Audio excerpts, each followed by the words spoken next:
Hello, everyone. Gives me immense pleasure to welcome you all to the Body and Lens International Screening Dance Festival and Seminar, India's first screen dance festival as a collective effort of artists, filmmakers, scholars, researchers, practitioners, and art entrepreneurs towards a collaborative, local, yet global pedagogy of screen dance slash dance for camera in India.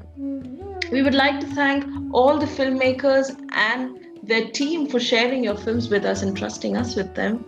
We also would like to be grateful to our panelists from across the disciplines, across geographies who are joining us today. I am Sumedha, instigator of an evolving research creation lab, Duet with Camera, as a co curator, creative director, and co host for this evening.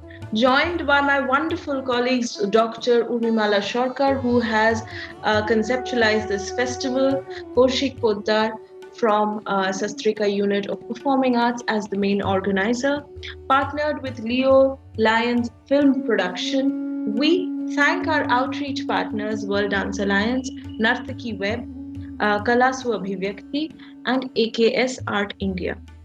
A big shout out to the visual artist Nachiket Prakash for his support in the incredible logo design and posters. By foregrounding works and a diverse discussion that brings together creative and artistic efforts, especially in the continuing times of fear and loss of space, our festival is a means to boost the undaunted spirit of artists who have searched and successfully found new avenues to keep their art alive by combining and reimagining two distinct yet related vocabulary of dance and film.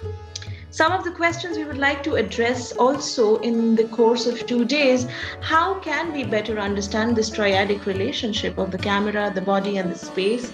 Can a screen dance slash dance for camera become a means to sustain a shared creative practice? Today's screenings enables us to see that new kind of world making and atmosphere, and we start our premiere show with our Animal Kingdom by Akram Khan Company and Numeri Dance TV, followed by Prakriti Sharda and Sagarika Devnath's Dotted Bodies. We also have with us Ashish Avikuntak's Dancing Othello. And lastly, the screening ends with Jia Singh Arora's Empire. Not giving away too much, please keep an eye on the chat function. We would be sharing with you the links and synopsis and credits of the films. And sit back, and I hope to see you all in the seminar. Thank you.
Welcome to our panelists and our audience. I'm so happy to welcome all of you to the next part of our day's program. I'm very happy that we could watch the films together in spite of the glitch that happened in the beginning, and I'm very, very sorry that this had to happen. But I'm happy that we have been able to manage the things. So we go on to today's the next part of our program, and I would like to begin by saying that there's a lot going on with a number of creative people experimenting with the medium of camera when they dance, or with moving dancing bodies when they work with their cameras, to continue to converse with their audience. Over and above that, in the current scenario, there is an invisibilization of the dance space and also an increasing need for the art makers to engage with the new world beyond this invisibilization, somehow breaking this barrier of invisibilization, of being moved away from the spaces where dancers usually communicate, cameras usually work, this freedom to work between spaces. So this is the moment that we as practitioners, filmmakers, academics could possibly think of ways to come together to bring dance, camera, and space into a discourse by which some of us may find future directions that we need to cull out for ourselves a new kind of direction, especially for the young generation of people who are seeking to uh, be visible in the spaces, new spaces in different kinds of media. It has been wonderful to watch the diversity of the films brought together to us today. I hope everyone has enjoyed these films. We have a few waiting for us tomorrow as well. A warm welcome once again to the panelists. And, um, you know, we would like to at this point also acknowledge all the effort of many of the festivals of yesteryears in India, which have dealt in some way or the other with dance and film. And of course, dance and film, this relationship goes back a long way in the Indian context, as we all know. So this is a dream come true, and the community that is getting together for this event need to be congratulated. And we would like to hope that we can form a kind of constructive kind of space where we can think beyond just casual making of films that remain in the social media for a while and then disappear. Instead, making a kind of a pedagogical venture into the next stage where it also has a constructive learning process involved in the Indian context. Thank you very much. And I would hand it over to Sumedha to continue. Thank you, Vimala ma'am. It just sets the right kind of tone to the seminar. And just extending and deepening some of your thoughts that you shared. As a screen dance practitioner myself, my mind often wanders a lot around those questions, what you mentioned about dance, camera, and space, but also as very strong agents of the vocabulary of choreography and filmmaking. And sometimes I wonder, what would the dancer ask the camera? Dance with camera? Should I dance with camera? Dance for camera? Or dance on camera? So where does the power lie? Who decides? Where is the agency like? So some of these questions is some of what I think what led us to create this togetherness of all the films that we wanted to experience, this intersectional vocabulary of a sort of a co-presence of dance and cinema that has relatively been less explored, but also an emerging space of discourse in the context of India. So, well, we don't claim to be pathfinders, but want to explore this excitement, the curiosity, and the discovery that comes with it. And I think, as you rightly mentioned, Mala ma'am, it's really about not the festival is perhaps yes, it's important to know these micro genres and nuances of them, but for this purpose, we're putting together community to start to know where do we begin and enable this starting, knowing, making, creating, and imagining a sort of a new way of or kind of seeing dance. So we've got really fantastic panelists amongst all, and I'll probably give a couple of housekeeping announcements. So Since the time is limited, as we would like to keep the time structure to each talk for 7 minutes max. As for the audience who are watching us in the YouTube live, if you have any questions, please put it in the chat box. We will try to answer them in the Q&A section, and possibly if we can't, we'll definitely make sure that we email them to a panelist and try to address them tomorrow. Moving on. So today it gives me immense pleasure and privilege to introduce Stefano Fardelli from Italy. He's a dancer, choreographer, teacher, founder, and artistic director of Eurasia Dance Project International Network. He teaches as a guest teacher for professional academies, companies, theaters, festivals, postgraduate programs, and professional dancers in all 5 continents, including the place of London. So just to quickly segue to this discussion of our first film that we saw, Animal Kingdom by Akram Khan Company and You Marry Dance TV, as a project that gives an opportunity for inclusive participation, a global participatory project to evoke the kind of wild things that we believe and live in all of us. So we really are interested to kind of know how would it become, and if you could share with us segue this discussion around this film and how does this film become a new vision of screen dance, maybe looking at these provocations dance for with on camera and seeing that relationship. Over to you, Stefano. Yeah, hi Sumeta, thank you, and thank you Mimala Mam, and for the invitation and for this beautiful opportunity of being here with all of you. So yes, I think that Animal Kingdom by Akram Khan is really reflecting the period we are living right now, no? Because it's different from the other videos that we watch later, because the other videos are really production that can be done anytime, and it's not said that, I mean, they can be also filmed 2 years back or this year, so we don't know. And just watching the video.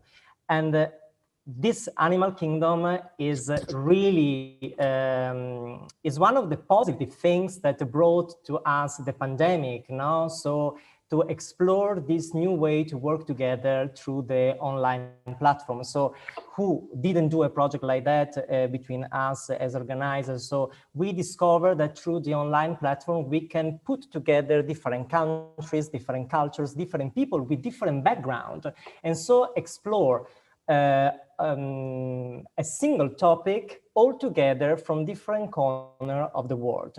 So this Animal Kingdom comes from another piece. I mean, is inspired by another piece, which is Outwitting the Devil by Akram Khan. And for this project, Akram Khan was asking the dancers, the participants from all over the world, to explore the movement of 7 animals, if I'm not wrong. So, and we can see that he puts together different people of different age, different background. So we can see that there are professional, semi-professional dancers, but also kids, amateur. So this is the new, is a new way to work. So maybe is the future from now onwards. We are discovering this new way to put together communities and to proceed with the common project. With or for camera, it depends by the point of view now, because if you see, for example, the promo of the original piece, which is Outwitting the Devil, you can see that with the camera, you really go in places that otherwise, I mean, with the camera, you can see things that if you watch the same piece live, you cannot discover it, okay? So there are 3 points of view. There is the live piece, and you see what is on stage. Then there is the promo, there is the project done for the camera. So it means that you can go really into the details. So you can discover really the spaces in between the body. You can see only pieces of the body and sometimes the full frame of the picture, no? And then we have performances like in this Animal Kingdom, where there is the camera and the dancers or the performance, whatever, dancing in front of the camera, but the camera is fixed. is not discovering, is not releasing anything new, no? So the difference also is very clear, the difference between Animal Kingdom and the other two projects, because the other two projects are really for the camera, from my point of view. So you think, you rehearse also, you research how to tell the story that you want to talk about and show up through the video, no? In Animal Kingdom, this, I mean, is not possible also because all the people to the other side of the camera is not professional. So they just stand in front of the camera. So, and then we have different levels together. And then I guess there is no anyone from Akron Dance Company, indeed. So let's say that this is also, let's be critical, also can be dangerous because also to work with the camera, of course, to work with the camera is a professional field, no? You should know how to approach the camera and how to connect the work that you want to do and the camera itself. So you should know where the light should come from, the quality of the video, of the image. You should know what is interested to see in the frame and what is not interested to be too far, too close. So as you can see also in Animal Kingdom, there are different qualities, no? So sometimes the image is very clear, sometimes the pixel, you can see the pixels, so the camera, because maybe they were mobile. This is a good thing because for some project it works. We can have different qualities that give different perspective, different point of view. But if we want to do a specific project like that, we have to pay attention because we should know how to do it, no? And so this is also an advice because now in this past year was really maybe too much to see on Instagram and Facebook all these dancers just improvising in front of the mobile and then post the improvisation on the social network. Now, this is not to be a video maker, this is not to do video dance, this is just improvising, but then there is a lot of work behind a video dance project or a video project. Like, for example, the other two productions that we have seen where there is really a story and there are costumes and there are a lot of things, no? It's like a movie. It's exactly like a movie. To screen a video dance, like we have a lot of, I'm sure everyone knows the DV8 film productions, no? Sorry? Yes. Yes, so those are really movies told by the body. So, yeah, that's it. I mean, I think is a good opportunity. Is a good opportunity for us to be more united, to be more. Of course, as you said, Umi Malamam, she said that there is a lot of, especially because of this pandemic now, because we have been forced to stay locked in our home, and there is a lot of desire to explore, to do things, no? And we discovered this channel, and also today we are here because of the pandemic, because before the festivals were happening live, no? And now also the festivals, also the events are happening online, but we had to learn how to do. So until last year, mostly, I mean, the video dance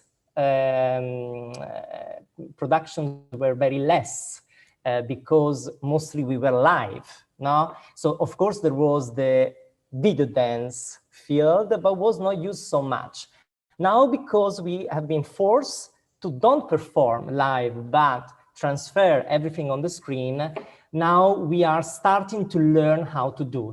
So it's very important, yes, to understand how to put things together now for doing a professional, because we have to always remember that everything has a career, a specific career, and training and learning. So dancing is like to be a doctor, like to be a scientist, like to be an engineer. So this is the process where we are learning. We are approaching again this new way to do arts. and to put together different arts also, like in the third video that we watched. Was very interesting to see. I mean, the main performer was not a dancer. He was an actor, he was a performer, he was also a mover, and the movements were really choreographic movements. So it was really interesting, really inspiring. Also because, as I know very well, let's say not very well, India, because I live quite a lot in India, was super interesting to see also this divine figure also in the street, as human, to see the human side, not because usually in the Indian performances where we see traditional repertory pieces, so traditional divine figure, the divine figure is only divine, it's only the God. Now, we never see the human side of the God. But in this video was really interesting because we had the 2 points of view of the God, the human and the divine one. So was like, I don't know how long still I have, maybe I was talking too much. So, okay.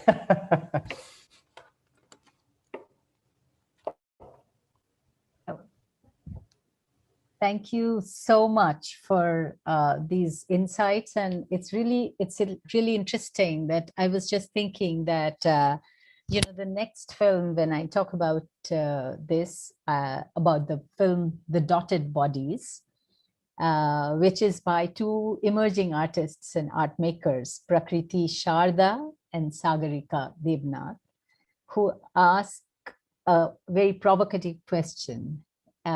They ask, what happens when an enthusiastic philosophy major and a bored engineering graduate meet? The result is an accidental film, and they call it an accidental film. And when you see the film, they talk about the film and say, on a wintry afternoon, two women reminisce about their college's annual production piece over a telephone call.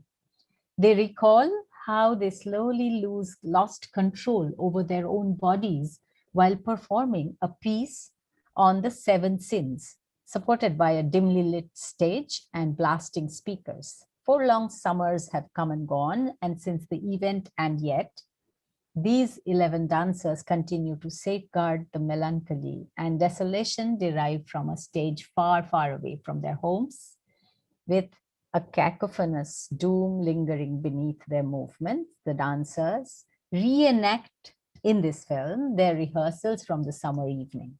The call traces the journey behind the survival instinct of a dancer when the curtains, lights, and stages morph into an echo synonymous to the 7 deadly sins.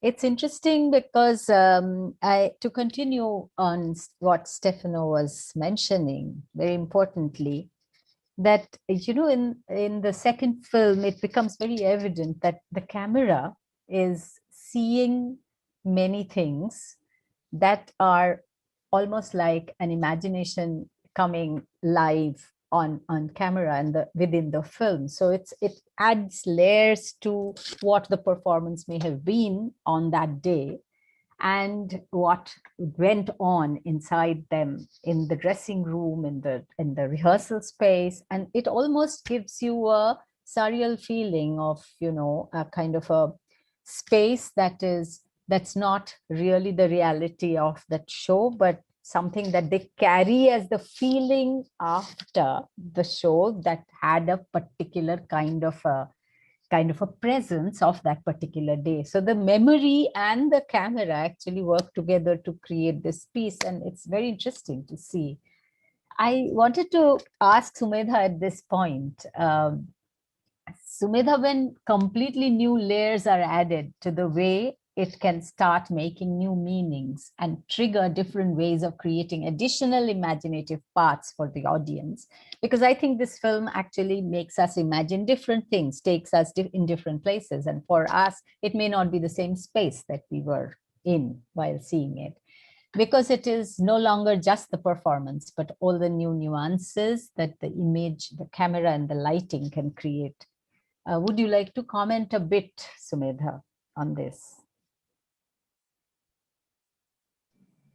Yeah, it's You've already actually shared quite a lot about the layers that you're mentioning, how they're making these new meanings, especially for dotted bodies. At least I saw a huge, I saw these layers of intimacy and the kind of the inviting of a gaze that this film is trying to share with us, and the way it's making visible a kind of a new um, way of looking at the space itself, especially something that you do not really envision to see on stage, where you have to recreate on stage, and when you are doing it for screen, the way the editing then allows the choreography in the way the edit is done probably also creates that or evokes a sensation of that intimacy that at least I saw, and if I can comment on that. But yeah, that's exactly, and it's also the use of mirrors. So these elements, when together, become very important factors to actually talk a lot about self-image. You see, and these were some of those thoughts that were actually coming in my mind when you actually mentioned about those layers. So yeah.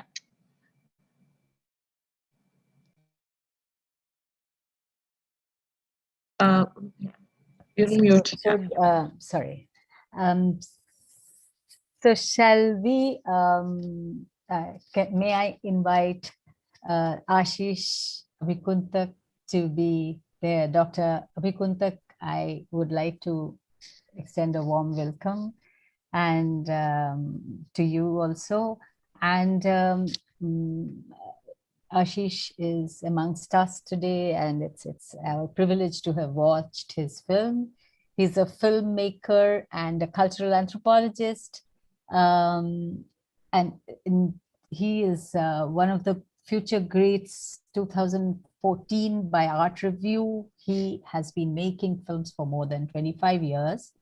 His films have been part of many national and international events, and he has a PhD in cultural and social anthropology from Stanford University and has earlier taught at Yale University. He is now an associate professor in film and media at Harrington School of Communication, University of Rhode Island.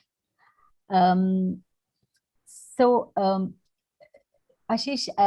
I also am a cultural anthropologist by training, and I found this film fascinating. And I have actually two questions. So one is that as a filmmaker and a cultural anthropologist, what do you see as the vision and critique of, how did you bring in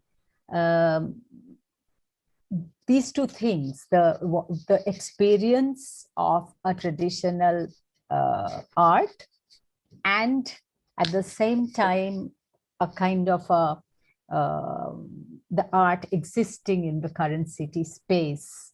Would you like to share with us what your vision was when you wanted to make this film? This film emerged as a serendipitous act. Arjun Raina, who is the main performer, is an actor, a dancer. He's trained as a Kathakali artist and has trained in London as a Shakespearean theatre artist. So I actually met him nearly 20 years ago. He was touring the United States. I think it was 2001, and he had come to Stanford to perform. And I really kind of got excited by what he was doing, and then I invited him to collaborate. And we did that subsequently, I think the summer of 2002. This film was shot in Calcutta, and Arjun came from Delhi then, and it's a film of which is attempting to coalesce a number of ideas. At first, at the end of it, I think it becomes a self-reflexive critique of post-coloniality, which is what I eventually have made this film into. When we were working on the film, I wanted Arjun to explore what he was doing, or what I saw when he came to Stanford, is to kind of this kind of a double critique of both Kathakali as a traditional art form and Shakespeare as a form that has been translocated in a certain sense in India. Like Shakespeare comes to India around the late 18th and early 19th century in cities like Calcutta and Bombay with the British colonial settlers. So I think it's a very interesting film that is attempting to comment both on the traditionalness of Kathakali and the colonialness of Shakespeare in an Indian context. In the process, what I am fundamentally trying to do in this film is to articulate a critique of the post-colonial subject that we have all become right now, as both of us and all of us are speaking in English. So it's at the end of it, I think it's a self-reflexive critique of what we have become, both as a subject which can draw a long genealogy as Indian subject, right? I'm trained also as an archaeologist, and so this idea of a long tradition of genealogy can go back to a few thousand years. And as we know, in the contemporary situation, it is returning almost every day to haunt us, especially in the context of the destruction of the Babri Masjid nearly 30 years ago. So past is not just, for me, past is not just a country far away or a world far away. It permeates our daily practice. So at one level, this film is trying to talk to that kind of a past in the form of Kathakali. The other kind of past is a more recent past, which is the colonial past, which is reflected in the Shakespearean narrative or the fragments that you see in the film. And Othello, as you know, has a very interesting colonial subtext to what Shakespeare is trying to do in Othello. So I think what the idea was to kind of merge both these elements, as I keep on saying, then to produce a critique. But this is not the critique of the other; it is the critique of the self, especially when Arjun is asking me. And this is actually a real. It was an unmediated conversation. This was not a scripted conversation. This was a highly improvised conversation. It was the last. So this film was shot on 16 millimeter, and this was actually the last roll after 3 days of shooting. And so Arjun said, let's have a conversation. And I said, okay, let's do it. And that's how the last sequence becomes a self-reflexive post-colonial critique. This is what I think I want to foreground that as my it's an intervention. So it's a combination of both dance, which is what this particular seminar is all about, but it is also, I think, more theoretically a conversation about performance. Right. The possibility of performance and performativity, and what such a performance, such a discourse on performativity produce. And that has been, that was fundamentally my attempt in this film. A quick comment and a small question at that. So I was very interested in how, when you say that you turn the camera almost like towards yourself, like in the conversation and the questions that he's asking about, what are you doing? What are you doing? And then, that you're not even saying your name and those kind of stuff. It's almost an interesting kind of self-decolonization process that is going on, right? I mean, I was thinking that it's an interesting space to be as a filmmaker, holding that camera, having all that power, but yet powerless in the face of the questions. So I was just thinking that, there's no end to imagining ways in which in India, in the Indian context particularly, how one can imagine screen dance as a course. And would you have a few lines for us to think of a kind of possible structure. It's a very short space, and maybe we will converse with you later in detail, but what do you think as a future of screen dance? Because you are not coming tomorrow, that's why I'm kind of pushing this question in. Yeah, so I think the question about screen dance, so for me, within the history of Indian cinema, as you and Sumedha have pointed out, dance is a spectacle, right? A spectacle, especially in commercial and popular cinema, it's a spectacle to produce a certain kind of pleasure, a pleasure which definitely, as we all know, objectifies the female body. It is about the female gaze. So that form of, so there's a very deep political, let's say, ideology that has to be foregrounded in the context of what dance is in commercial mainstream cinema. What I'm really interested is the exact opposite, that can dance in cinema become a discursive disjuncture, right? And I think there are a few examples. For instance, I can think of a film that you may or may not be aware is Kumar Shani's Char Adhyay, where he uses a very interesting moment where he uses Manipuri dances as a way to create a discursive disjuncture. So what I now often do in my films, dance plays a fairly formidable role, but not as some kind of spectacle, but almost like a discursive commentary on the state that we are in. Let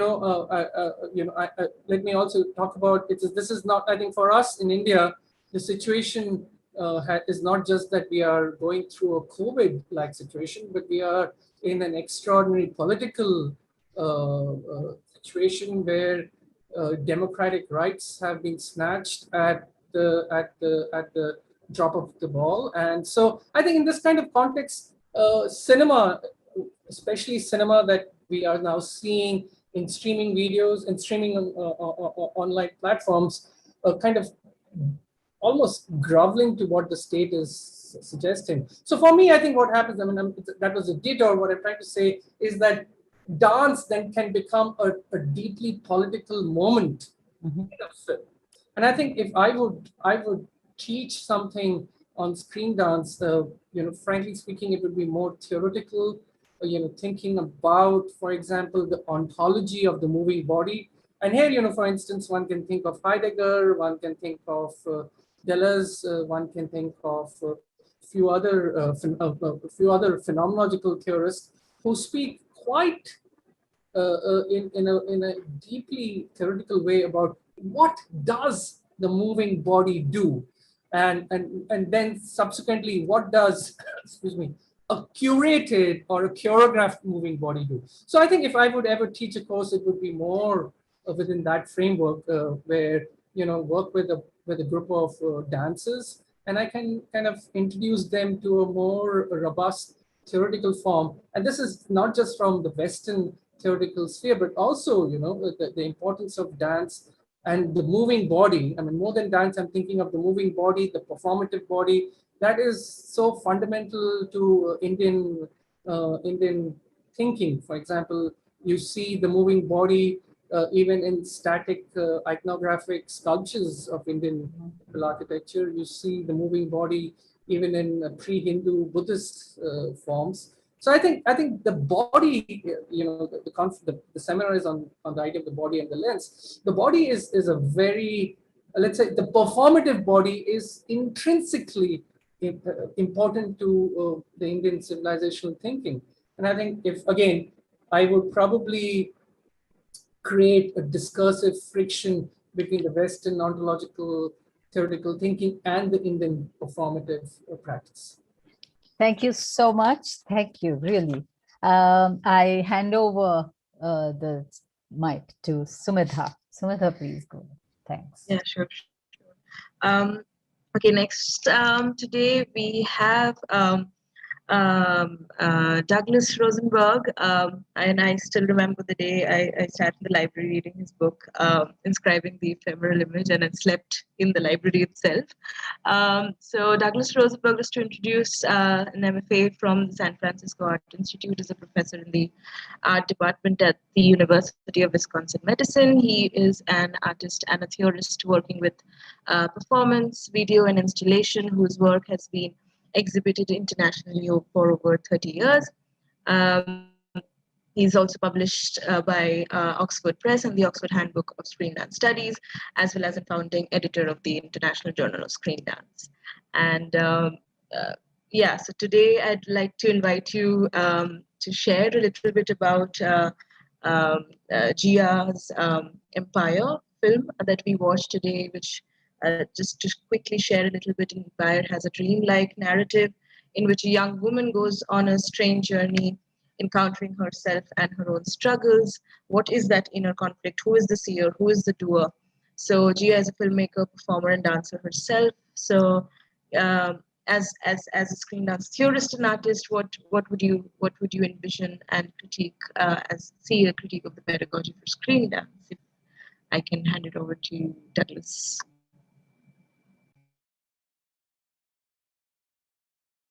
Douglas, you're on mute. Right, thank you. I wanted to say a couple things first, quickly, which is, first of all, thank you for your energy and everyone's energy and commitment to the art form. I keep saying, Sumedha, to you, that this is a remarkable, really remarkable, I think a movement actually that you all have sort of initiated. And the other, then moving on, I wanted to say thank you to Ashish, particularly for the final part of his comments, talking about the idea of theory and some of the more sort of, I think you use the term ontological concerns about the body and the performative body in particular. And so I'll start talking about Gia's work from there. Excuse me. And Sumedha, you just commented a little bit on some of the things I was going to touch on, but I'll start by saying that I think that this work seems as if it's made by perhaps a younger artist, in that what's reflected in the film itself are a lot of concerns that I think are present in the work of a sort of a younger generation of artists. Feel free to correct me if I'm wrong at any point along the way.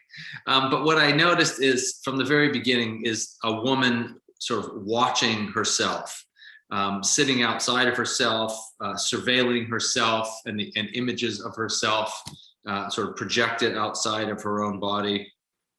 I think the first image we see after that is an image of, seems to be the same woman dancing in a kind of a ecological space, seen from above, from very high up. Now that woman is now being surveilled, so that the sort of the surveilling eye moves around considerably and quickly in this piece. The character seems to have an internal focus, in that she seems to be sort of using external stimulus and really the knowledge of being watched as a way to portray some things about her inner life, some things about intimacy. I would say some things about of a kind of sensual nature. I'm reading my notes here, excuse me. And then we move from the third person point of view to the first person point of view, which is a kind of cinematic trope. So we see the subject, then we see what the subject sees. And I think this gives us, again, an idea of some sort of inner life of the subject that we're looking at. There's a moment early in the film where the subject, the main character, or the object of the film even, is sort of, I would say, again, kind of sensually experiencing the, nature in a particular way, in a very physical kind of way. And then this sort of hand of an unknown person, you know, shows up in a kind of caress. And that feels to me to be the beginning of this idea, or maybe this kind of uncanny understanding of the event that we're watching. There's this sense of the uncanny that begins to sort of appear. There's a very quick moment where she takes some small object from her mouth, which was a kind of a digression, but also made me think of some of the writings of Gabriel Garcia Marquez, actually. I can explain that later if you want. But these little kind of uncanny moments that tend ultimately toward the surreal, I would say. This relationship she has with nature, the kind of sensuality that pervades the piece, and the relationship with self and nature makes me think a little bit, again, of surrealism, of some of the films of Maya Deren, the kind of poetic, I would say experimental films of a particular era from the 40s to the 50s. But it also makes me think of some American films by male directors, specifically Alfred Hitchcock, who uses some kind of similar techniques, but always very much a part of the male gaze, and very much to expose the kind of the hysteria or the horror that the character is feeling. I think in this particular sense, the filmmaker kind of subverts those ideas, those kind of cinematic tropes. A little more, and then I'll finish up. There's this sense also that there's these kind of unseen forces. We see these kind of hands and arms and fingers that come out of different places that kind of touch and caress the body. I'm not sure where those come from or who they are, and maybe they're the subject really kind of folding back on herself. But overall, I think the piece speaks to me about some kind of origin stories, maybe a kind of matriarchal narrative, perhaps a kind of a magic connection with the earth and with the natural world, which again is probably a larger conversation. But this kind of, I would say that maybe in the end, it's for me seems to be about a kind of sacred realization of the self for the individual that we're watching. And finally, it ends with this sort of it's an American thing, I don't know, but this kind of gesture of what we call self-care. We kind of come back to where we started, the figure's reclining, and she wraps herself in her own embrace, which again, sort of for me, brings together these kind of limbs that appear, and arms, and kind of fingers and caressing gestures that happen throughout the piece. And she kind of wraps herself back in that same energy at the end. So I'll stop there, and I'm happy to answer questions or talk more about things. I don't want to take too much time. Thank you so much, Douglas, for such a detailed description around the film. And I'll try to move on to Rick, who's joining us from Montreal. And just to introduce Rick, Rick's early training years began with tap dancing, eventually branching out into professional studies of classical, ballet, jazz, hip hop, and contemporary dance. Rick works closely with the International Performing Arts and Theatre through leading dance education in the 21st century. He also has started up this choreography online, an online choreography market with two partners. And I'll just share a little bit about, if you could, as an educator in a theater-based organization, now with this choreography online course, what do you see as a vision and critique for the pedagogy of screen dance? And if you could also, if you would like to bring in maybe an example of a course / topic that you teach that is included in your course, that would be great. And over to you, Rick. Thank you. Thank you for having me. Those two questions actually can be answered together. So there's a lot about dance on film that actually is not very different from dance on stage.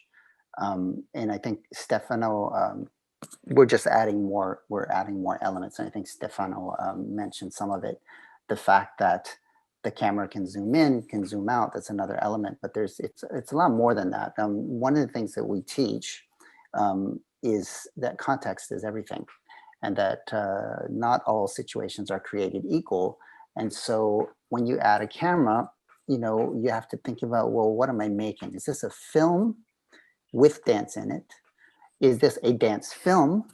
Or is this a film about dance? And they're all three very valid approaches, but they are all three also not the same thing. And on top of that, more than the camera zooming in and out, we have to understand that when we're choreographing for whatever context, well, we're choreographing bodies that move. And the cameraman with the camera is another body that moves. So when you're talking about film and you're choreographing dance, you also have to be choreographing the camera. Now, one of the problems that we get up with this, and Stefano touched on it as well, is that most choreographers don't know cameras and editing. And editing is another example of something that affects your story afterwards. So you basically can re-choreograph your film and your dance through editing. So you have the choreographer who doesn't really know the video and film world. And then you have, so you usually have a film director or a film and a cameraman who although they might be dance fans, don't necessarily know dance. And so you're kind of translating information, but you're not, it makes it difficult for the choreographer to actually choreograph the camera as well, and then have to choreograph the editing. Because you're talking about different skills. And so what we find, and this actually doesn't have to do specifically with film dance, but has to do with dance in general, is that what we find in the dance world is that you have a lot of choreographers with a good idea. You have a lot of creators that I have this great idea. Or ideas. It could be 2, 3 ideas, could be more. And then they create their piece or their film, and what we see is the idea. But what's important is the development. So what happens is you can have an idea, but then you have to develop that idea. That idea has to go somewhere. And it doesn't really matter where it goes. That's up to the creator, but it does have to go somewhere. And what ends up happening is that we get into this idea, and that's what we show. And this is what we see. We have an idea. Great. But where's that idea going to go? And so we see that a lot. And I find it interesting that, you know, dance has been around forever, and film and video has been around for a long time. And yet it takes a pandemic for us to all look at this and go, oh, wait a minute. We can do this on film. There's this whole thing we haven't touched yet. And it's great, that's fabulous. But we have to understand that when we do that, we're taking on a whole new channel before we've mastered the old channels. And that's okay to take on the new channel, but we have to understand that this is not a way of getting away from the old channels. This is a new thing to explore. We need to still keep working on how we're developing the old channels. And developing the old channels is going to help us develop the new channels. You know, so you know, and part of that is understanding too that dance is an abstract language. It's not a precise language. It's not text. It doesn't have specific ideas and specific meaning attached to a specific word that everyone understands. We're talking about abstract language, like emotion. Emotion can be misinterpreted or interpreted differently. Like music. Music can be interpreted differently by different people, but that is the beauty of dance. But when we create with dance, whether it be on film or off, we have to understand that it's abstract and it's very difficult to get across very precise ideas with an abstract language. And so what ends up happening is that either when you have a specific narrative, we end up either having to use a spoken word somewhere, or we end up having to write a synopsis and have people read it before they see our dance or our dance film in order for them to understand it. But then if that's what we need to do every time, then what's the point of picking dance as a medium? So there's a lot to think about there. And those are also very much subjects that we cover in the course that you mentioned.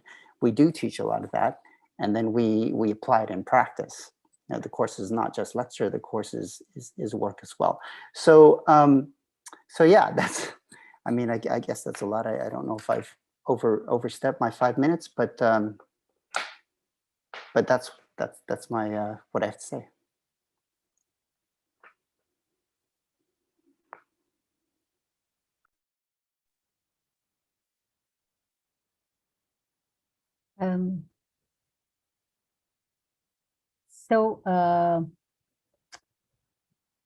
Thank you very much, Rick. You actually have put in a lot of questions and a lot of provocations here.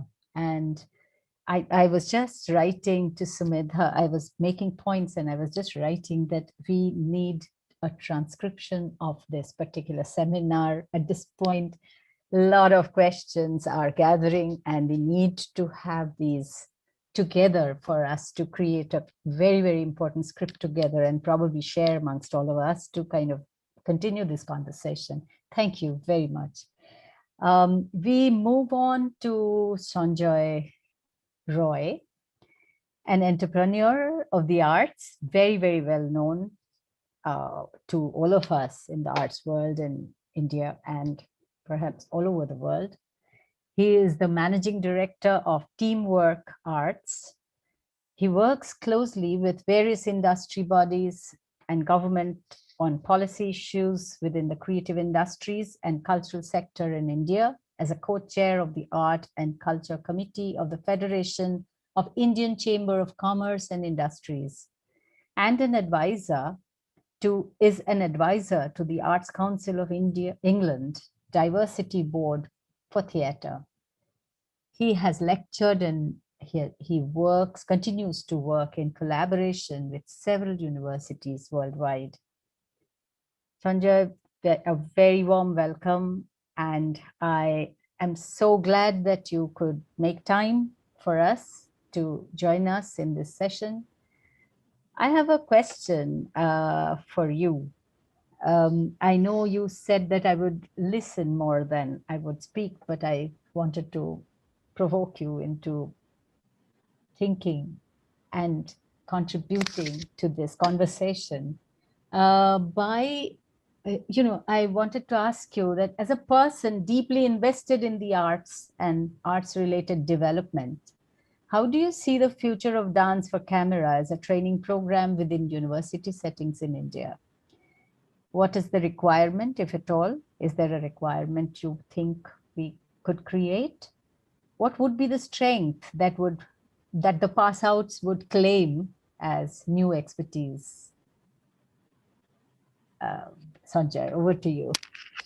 Thanks, Urmimala. I just want to take this occasion to thank both Sumedha and Urmimala and Kaushik Poddar, who's not here with us. He's got COVID. Mm-hmm. They've really been the driving passion behind putting this festival together. I must admit, I was a bit of a naysayer, and I said it's too soon, it's too early. We need to take some time, find the resources.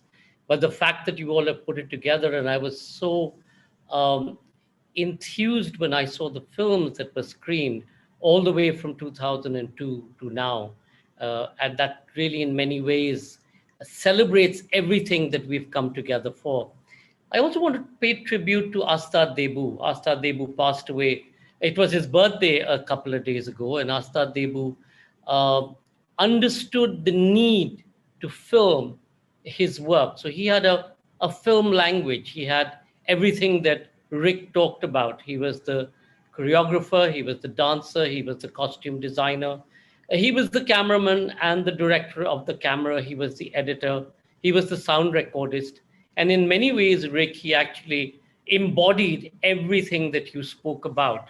and brought it together in a sort of harmonious whole. He understood the visual language. And I think that's really, the essence of, or the very essence of what you're talking about, because Stefano said, so, you need a director. And we see, for those of you who know the Bollywood genre of filmmaking, which has song and dance. And remember, the director doesn't direct the song. It's the choreographer director who directs the song, which is shot in his vision, not the director's vision, not the film director's vision, but the dance director's vision. And that's what goes out to entertain. And it's shot in a way that it works, not necessarily in its parts, but as a whole. Now, whether it's the item number, an item number is a sexy song that has no connection to the rest of the story, Rick, and going back to what you said, does it need interpretation? In the Bollywood genre, it doesn't need interpretation. You expect that sexy item number to happen in the most serious film. And it's there for that very purpose that we're talking about, the very purpose of entertaining without necessarily having a subtext to it, to describe or to make it accessible. And I think therein, when we look at dance on Zoom, which is what we are doing more and more today, and because of my long hair, I sit on a number of university boards, plus arts boards in different parts of the world, where one of the things we've been saying is, yes, use the medium to capture the work. The question then arises, and you all as dancers perhaps could answer, is that in the Indian context, what does that mean, capture the work? So if you look at what we saw that Ashish shot, the Kathakali tradition, or if you looked at the Bharatnatyam tradition or the Kathak tradition, where the movement of the eyes or the expression forms the core of the dance, but it's also the way the feet move.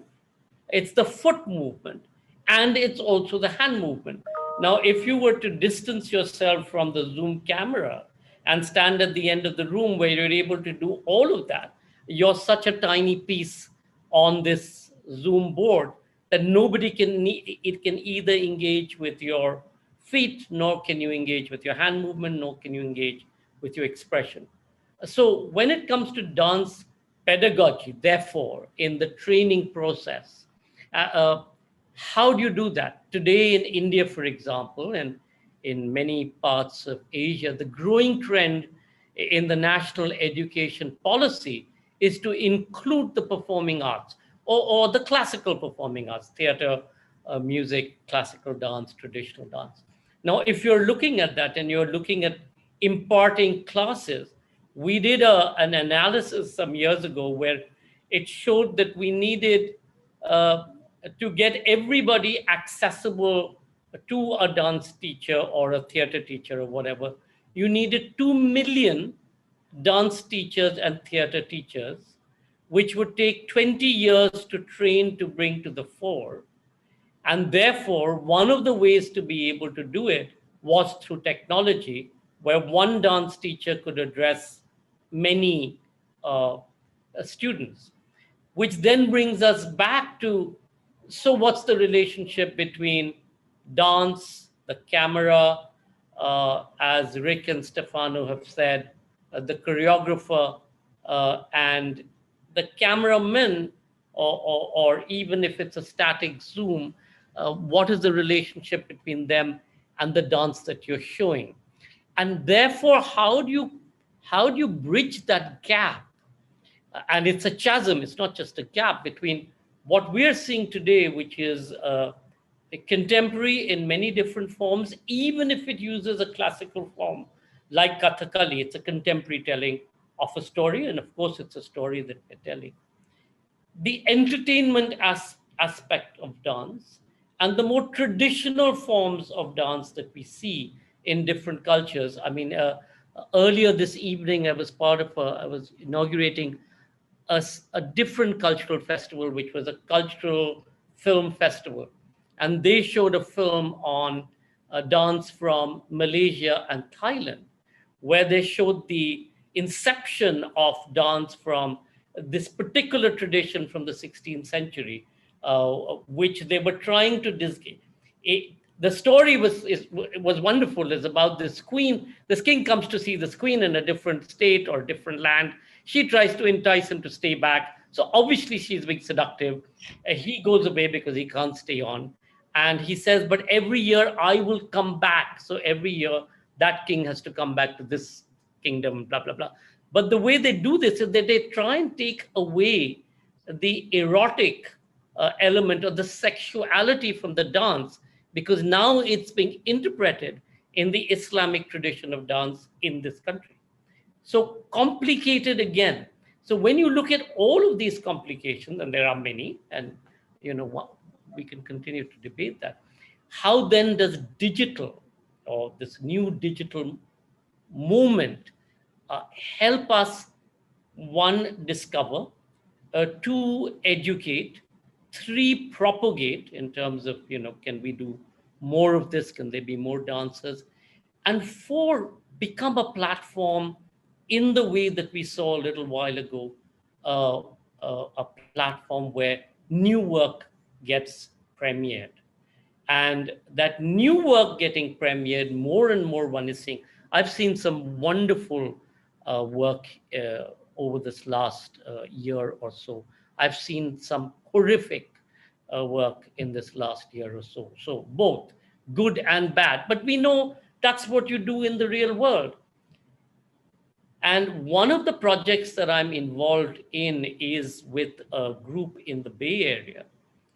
And that may answer some of your question, Urmimala, where we're looking at how do you create, through AI and VR, a 3D version of yourself. So all of us may be in different places, but what this AI VR does is it transports us from our living rooms into a collective space. So there's a 3D teleportation of the teacher or the dancer into my room, not necessarily Zoom-wise, but as a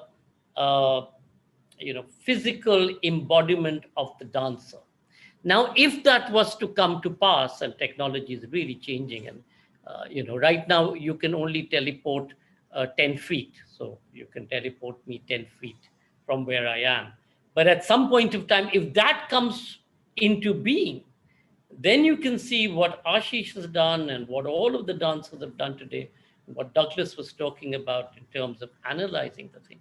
You can actually bring to life some of what we are discussing. And then the dance curriculum or the dance pedagogy then is not just the history of dance or the tradition or the dance form or the classical movement, but it will be about technology, about camera work, editing, all the new digital facilities that you have. How do you use a phone?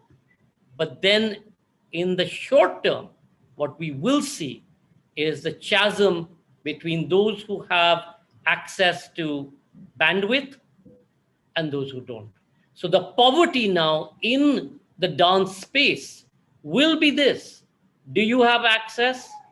Do you have a great phone? Do you have access to bandwidth? Can you upload your stuff? Can you learn? Can you see? As opposed to those who can't. So complicated questions. In the short term, very difficult. In the medium term, as bandwidth grows and people get access, easier. But those left out, those in the Dharavi slums who have found a new form, hip hop has become their language, and they were able to break out of their slums, like you've seen in the favelas in Brazil or many parts of Africa. What happens then to them who don't have that access anymore to the physical?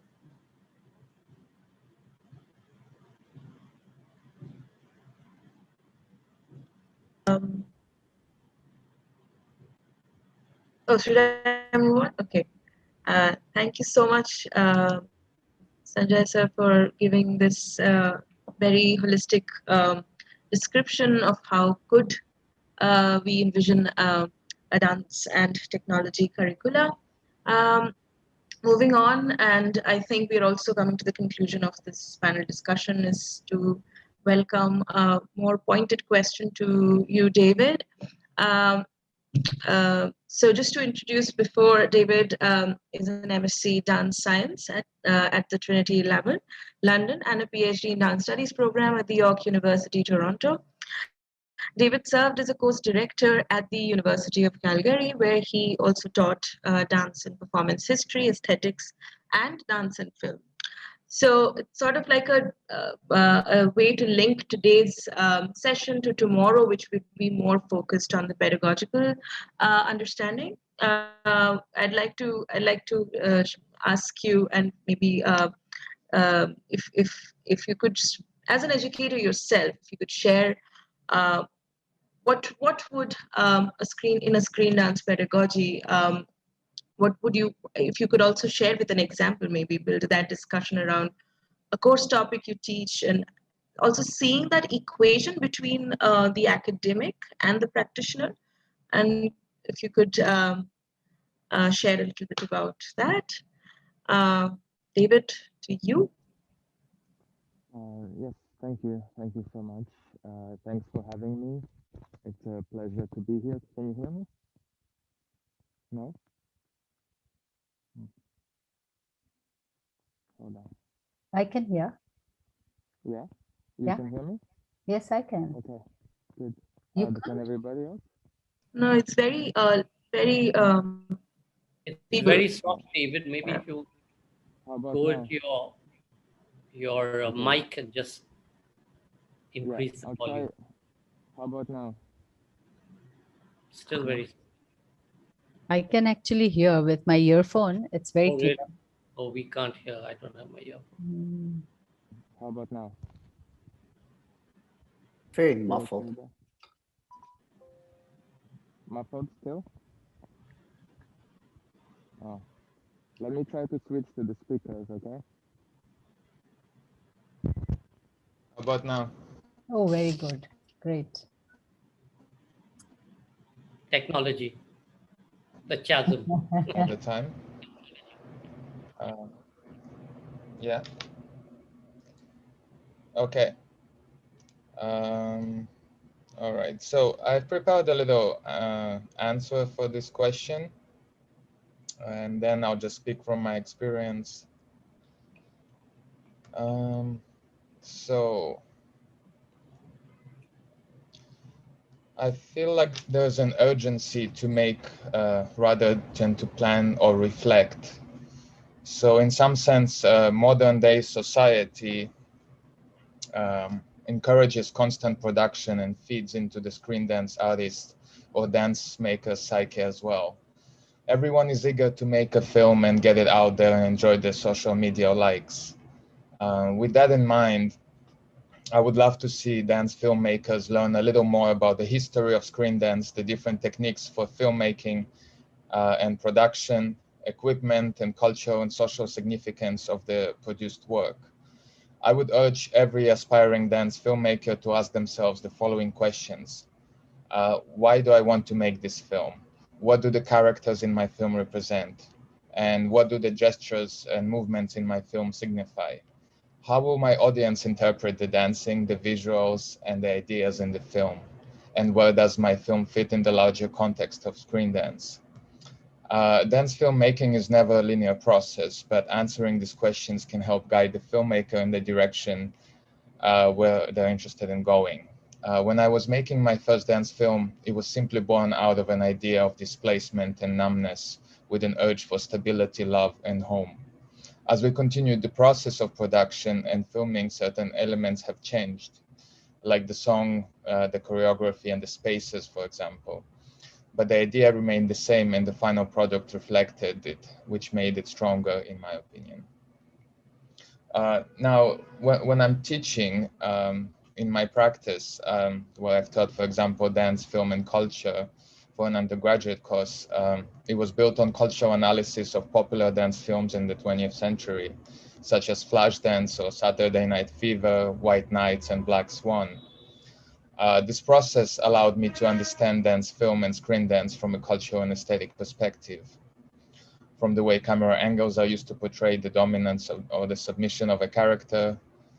Think of the machismo portrayed by John Travolta getting dressed on Saturday Night Fever, with the posters of female celebrities and the low shots of his body, to the objectification and deconstruction of the female body in Flashdance, for example, where she dances Maniac, and I'm a maniac, and you can see different parts of her body deconstructed. These perspectives allow me to think of screen dance in much more than artistic perspective and help me formulate my teaching around the history of screen dance and its use in big budget films. So another example, I now lead a dance on camera workshop for the Royal Academy of Dance. And I always try to incorporate at least some of the elements of the history of screen dance and the sort of reflection of it, the theory of it. A lot of it started also by reading Douglas Rosenberg, so it's a pleasure and honor to meet you here, as well as the cultural and social significance of various elements in film. I talk about how artists from Charlie Chaplin to Danny Shawn have used their dance in video productions, like even in black and white, to relate their aesthetic choices to a more current works of companies like Random, and solo videos like site-specific works such as that of Sergei Polunin in The Church. I find that such an understanding gives a more rounded approach to dance film, making rather than simply teaching dancers film techniques. And of course, another point I was going to mention about the differentiation between dance with camera, for camera, recording dance, archiving it, and so on, but we've already talked about it. They definitely help me to delineate that. So that's what I have, guys. I don't want to take too long. Oh, so we have come to the end of our first day, and I'm thankful to all of you for making this such a vibrant session of different ideas coming together. And we've enjoyed watching the films together as well. And we'll really look forward to tomorrow as another day when we see some short and some kind of slightly longer films, but we have a huge variety of films once again. And I wish to thank every one of you. Let me just tell you that, we are really grateful for being so open, so candid, so clear about your ideas. Thank you very much. We couldn't have wished for anything more. So, and I hope we will once again come together at some other point, one step further from where we are today, forward most probably. And I also want to just express our concern for Kaushik, who has been a part of this whole effort from the very beginning and very enthusiastically have asked us to gather together around this topic.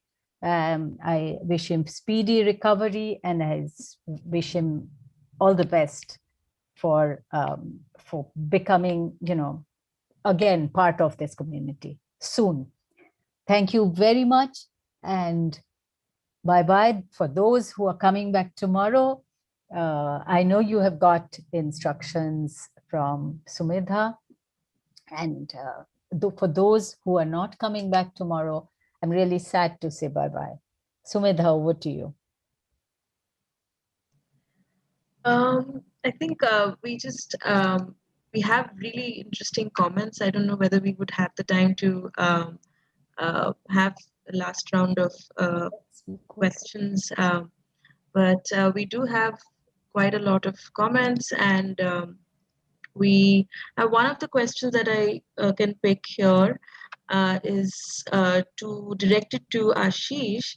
Is I think what I'm trying to reframe here a bit is there a part where you shared about you are not doing any form of storytelling. And somebody asked that why were you sharing that? If you could um, share a little bit about, I mean, that's the question, like, yeah. I think that also gives a way to talk about the question that I had shared with you before, a little bit about how, what is it about a way of non-narrative storytelling, of a little bit moving away from storytelling, because the way in which our Indian classical forms, or even as a classical Kathak dancer, I feel storytelling is a crux. And then how is it that you are imagining the non-narrative storytelling or anti-storytelling? Yeah.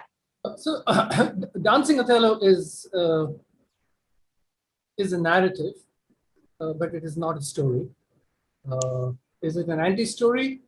It can be an anti-story because it consists of fragments. Can multiple fragments be a story, or can multiple fragments be an anti-story? That completely depends on how the audience views it. My larger body of work is more geared to being an anti-story. I'm interested in narrative. I'm not really interested in story. When we think of story as a narrative with a middle, beginning, and an end, I'm kind of more interested in a narrative as a fragment. That is what I'm trying to do in this film. Well, say Dancing Othello is a narrative with pieces of fragments which coalesce within each other, which are sutured together within what you would call, your Dancing Othello can be thought of as a short essay on a kind of a short essay as a post-colonial critique. It is definitely not a story in the sense that there is a certain character being constructed, and that character has a journey in that sense. So I would think of this as I would kind of categorize Dancing Othello as a short essay which uses fragments to construct a certain narrative of a critique. If that is, yeah, that is how I would probably describe that film.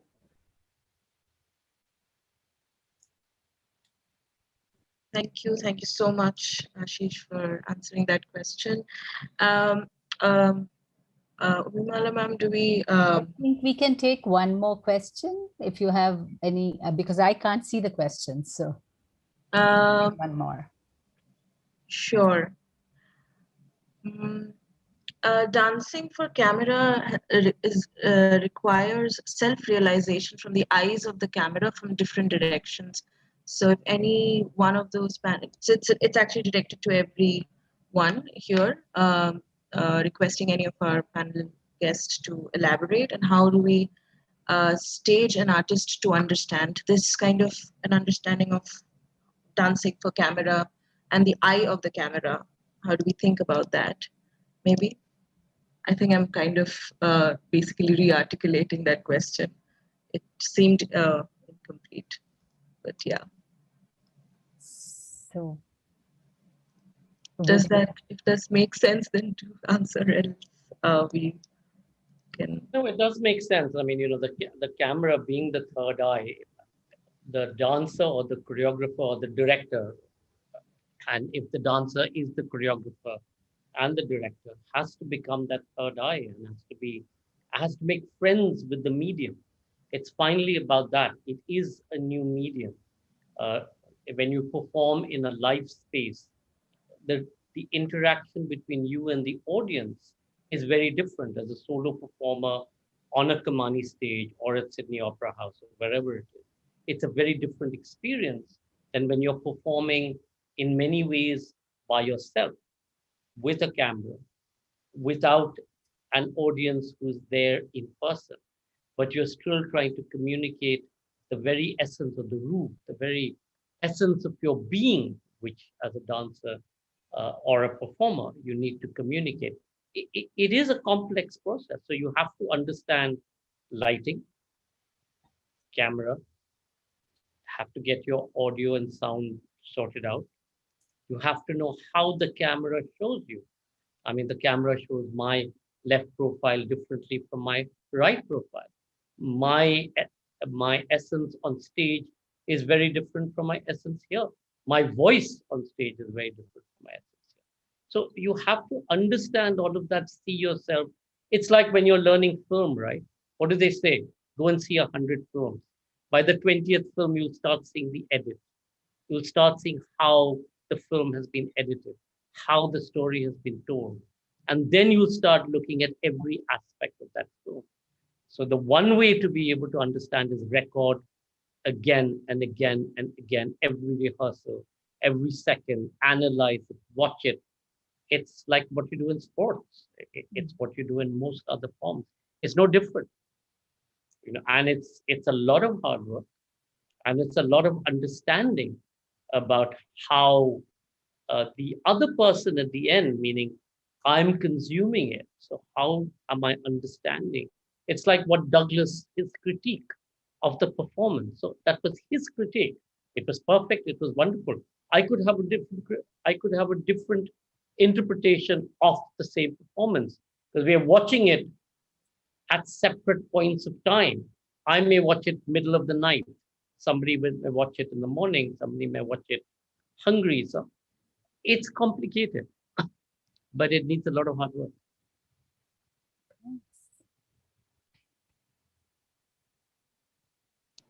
Thank you so much, Sanjay, for answering that question.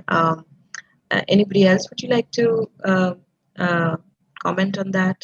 Because I'm able to think a lot about a human eye perspective of, Ziegler of films. Suddenly I'm thinking of Kino Eye after reading this question. So yeah, but just the way you can also record different things when you are positioning the eye as the camera, as you move with it, so you can see the everyday. Anyone, we could just end probably by that. Anyone would like to, Stefano, if you'd like to, because you also mentioned a little bit about the choreography of the way in which the dancer, dances with the camera. So if you'd like to, anyone. Yeah, I mean, here maybe I'm not, because maybe I'm the one that is a filmmaker, or I mean, I didn't study how to do video dance project. I'm a choreographer, and I did live productions, of course, and I did also video dance projects. So when I approach the video dance, of course, I have to collaborate with the directors and editors and people that know how to approach this technique, because it's a technique, no? It's another field.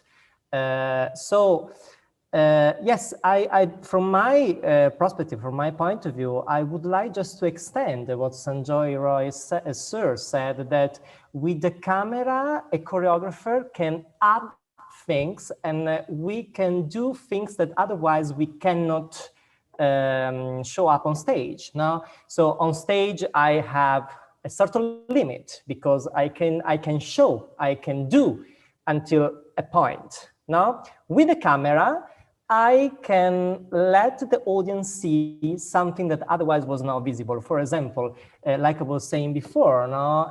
On stage, maybe you see all the dancers facing the back to the audience. What if with the camera I go within the spaces of the bodies and then I turn the camera and I see the face now of these dancers? So the audience sitting on stage, they could see only the back, but with the camera, I can go to the other side. I can show the empty spaces that the body creates with the movements. I can just keep the focus in details. So the camera is adding a point of view that in the live dance, we don't have. And also, as Sanjay Roy said, I mean, it depends how far you are, no? If you watch a performance in an off theater, you're lucky because the off space usually are small. But if you go in an opera, it depends where you sit. The dancers are sometimes very far if you are in the gallery upstairs. So with the video, you can show all the different angles and the different perspectives. You can be far, you can be close. You can see also the experience expression of the body that sometimes if you are far is not visible. So, and especially in Indian dance, there is a lot of communication through the eyes. And what if you don't see these eyes? You lose the connection, the link of the story. No? So the camera helps us to understand and to have a deeper view of the project, of the topic, of the idea we are exploring and evolving, developing. Maybe, yeah?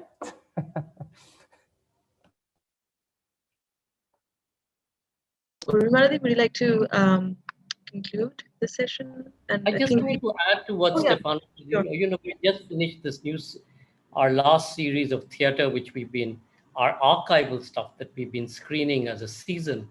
And I was astonished, and I've seen each of these productions, Urmimala, and I was astonished at how the nuance that the camera was able to capture. And as Stefano said, the expression, and it was a whole new play that you were watching. And in fact, I got very cross with a journalist who said, "Oh, you're showing old work." So I said, have you seen it? And he said, "No." And I said, "Why don't you see it and then tell me that you're seeing old work?" It is new because the camera has caught it in a completely different, or it's interpreted it completely different. And then as audiences, as Stefano said, where are you sitting? You see aspects of it. I mean, seeing Anurupa's Katkatha's Mahabharata, I mean, you know, you see the detailing that went into the choreography, the movement, the puppets, the silhouettes, the lighting. And I was like, wow. Or Nona, and you know, you go backstage front. So it's, yeah, it opens up a whole new world. I still prefer the physical world. Yes. On that note, and with a lot of hope for the future, in whichever way it comes to us, I hope it will be better. Anything will be better than this pandemic situation. So I hope we soon get that. And on that note, I would like to say goodbye and good night. Have a good rest tonight. And thank you very much for coming here and making this a success. For us, it has really been a joyous moment of really enjoying the fruit of hard kind of planning and micromanaging and all that stuff. But for you guys, I hope it has been a worthy evening. We have been able to kind of make certain kinds of really important inputs. And I hope that we would be able to get this transcript across to you in whatever way you would like to see it.